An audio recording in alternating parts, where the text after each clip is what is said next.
Hi, everyone. Today I'm going to read you a story called Make Way for Ducklings. It's a wonderful book about a family of ducks looking for a new place to live. Mr. and Mrs. Mallard were looking for a place to live, but every time Mr. Mallard saw what looked like a good place, Mrs. Mallard said it was no good. There were sure to be foxes in the woods or turtles in the water, and she was not going to raise a family where there might be foxes or turtles. So they flew on. When they got to Boston, they felt too tired to fly any further. There was a nice pond in the public garden with a little island on it. The very place to spend the night, quacked Mr. Mallard. So they flapped down. Next morning, they fished for their breakfast in the mud at the bottom of the pond, but they didn't find much. Just as they were getting ready to start on their way, a strange, enormous bird came by. It was pushing a boat full of people, and there was a man sitting on its back. Good morning, quacked Mr. Mallard, being polite. The big bird was too proud to answer, but the people on the boat threw peanuts onto the water, so the Mallards followed them all around the pond and got another breakfast that was better than the first. The Mallards didn't know it, but that's called a swan boat, and they're in the pond in Boston, and it's not a real swan. I like this place, said Mrs. Mallard as they climbed down on the bank and waddled along. Why don't we build a nest and raise our ducklings right in this pond? There are no foxes and no turtles, and the people feed us peanuts. What could be better? Good, said Mr. Mallard, delighted that at last Mrs. Mallard had found a place that suited her. But look out, squawked Mrs. Mallard, all of a dither. You'll get run over. And when she got her breath, she added, this is no place for babies. With all those horrid things rushing about, we'll have to look somewhere else. Looks like that kid on the bike wasn't very thoughtful about the duck family, was he? So they flew over Beacon Hill and around the State House, but there was still no place. Then they looked in Louisburg Square, but there was no water to swim in. A nice little park, but they need water. When they flew over the Charles River, this is better, quacked Mr. Mallard. That island looks like a nice quiet place, and it's only a little ways from the public garden. Yes, said Mrs. Mallard, remembering the peanuts. That looks like just the right place to hatch ducklings. So they chose a cozy spot among the bushes near the water and settled down to build their nest. And only just in time, for now they were beginning to molt. All their old wing feathers started to drop out, and they would not be able to fly again until the new ones grew in. But of course they could swim, and one day they swam over to the park on the river bank where they met a policeman called Michael.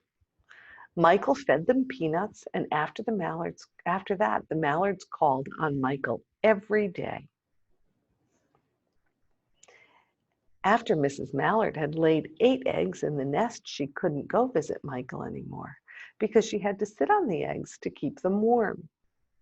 She moved off the nest only to get a drink of water or to have lunch or to count the eggs to make sure that they were all there. I wonder if 1, 2, 3, 4, 5, 6, 7. Can you count 8 eggs in there? She's a good mom already. One day the ducklings hatched out. First came Jack, and then Cack, and then Lack, then Mack, and Knack, and Whack, and Pack, and Quack. I guess the Mallards like rhyming names. Mr. and Mrs. Ballard were bursting with pride. It was a great responsibility taking care of so many ducklings, and it kept them very busy. One day, Mr. Mallard decided he'd like to take a trip to see what the rest of the river was like.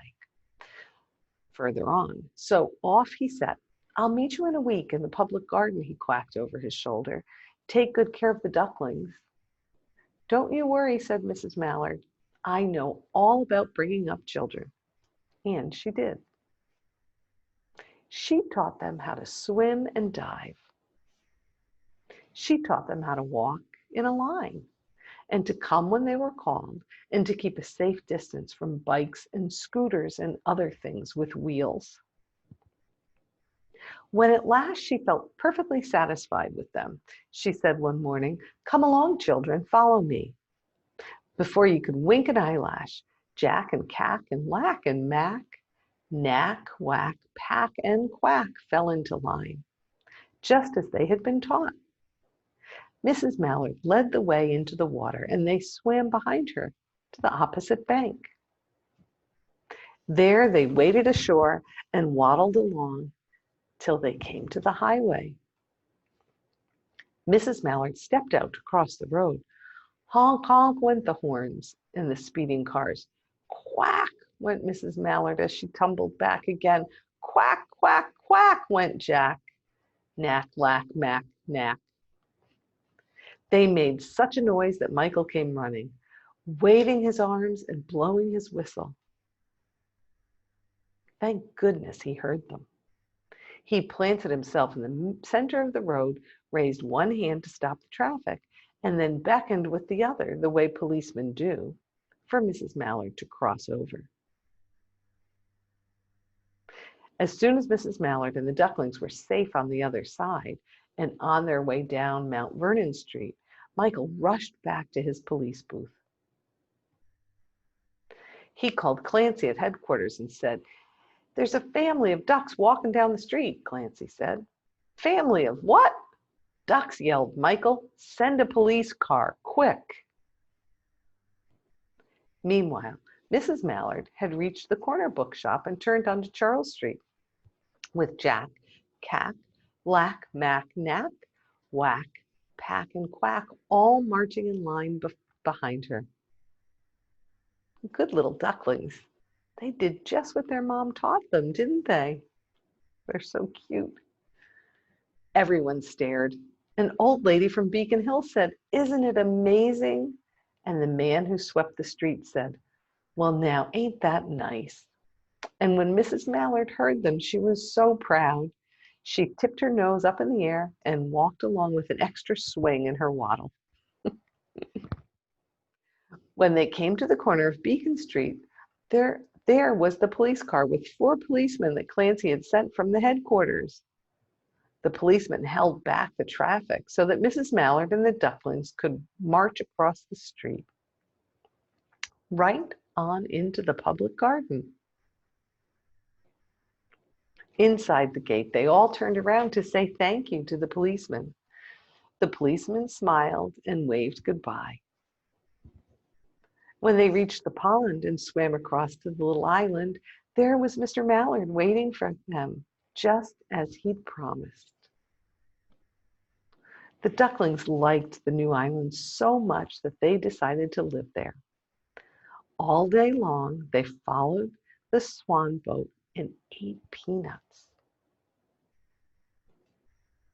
And when night falls, they would swim to their little island and go to sleep. The end. I love that story. And I love the way the police officer, Michael, and all the others made way for the ducklings to cross the street. It was so beautiful. I also liked the fact that in the beginning, Mr. and Mrs. Mallard couldn't decide on where to live. I think sometimes that happens with human families too. Sometimes a mom might like one place and a dad like the other. But it's nice they came to a decision about a place that everybody liked. I hope you enjoyed that story. It was written in 1941. So my guess is that maybe some of your parents, but probably your grandparents, read this book when they were little. I'll be back to read to you again soon, and I hope you have a nice day in the meantime. Bye, everyone.